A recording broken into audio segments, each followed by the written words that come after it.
ರಾತ್ರಿ 10 ಗಂಟೆಯ ಬಳಿಕ ಧ್ವನಿವರ್ಧಕ ಬಳಸಿದರೆ ಕಠಿಣ ಕ್ರಮ, ಪೊಲೀಸರಿಂದ ಎಚ್ಚರಿಕೆ. ರಾತ್ರಿ 10 ಗಂಟೆಯ ನಂತರ ಧ್ವನಿವರ್ಧಕ ಬಳಸುವ ಸಮಾರಂಭಗಳು ಮತ್ತು ಕಾರ್ಯಕ್ರಮಗಳ ವಿರುದ್ಧ ಕಟ್ಟುನಿಟ್ಟಿನ ಕ್ರಮಕ್ಕೆ ಪೊಲೀಸರು ಮುಂದಾಗಿದ್ದಾರೆ. ಈಗಾಗಲೇ ಜಾರಿಯಲ್ಲಿದ್ದ ನಿಯಮ ಪಾಲನೆಯಾಗದ ಹಿನ್ನೆಲೆಯಲ್ಲಿ ಅತಿಯಾದ ಶಬ್ದದಿಂದ ಸಾರ್ವಜನಿಕರಿಗೆ ಕಿರಿಕಿರಿ ಹೆಚ್ಚಿದಂತೆ ದೂರುಗಳು ಹೆಚ್ಚಾಗಿವೆ.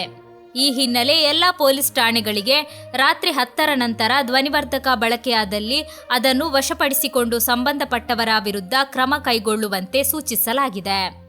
ಮಂಜೇಶ್ವರ ಠಾಣಾ ವ್ಯಾಪ್ತಿಯಲ್ಲಿ ಈಗಾಗಲೇ ರಾತ್ರಿ ಗಸ್ತು ಬಿಗುಗೊಳಿಸಲಾಗಿದ್ದು, ದೂರು ಬಂದರೆ ಅಥವಾ ನೇರವಾಗಿ ಪತ್ತೆಯಾದರೆ ತಕ್ಷಣ ಕ್ರಮ ಜರುಗಿಸಲಾಗುವುದು ಎಂದು ಠಾಣಾಧಿಕಾರಿ ಪಿ. ಅಜಿತ್ ಕುಮಾರ್ ತಿಳಿಸಿದ್ದಾರೆ.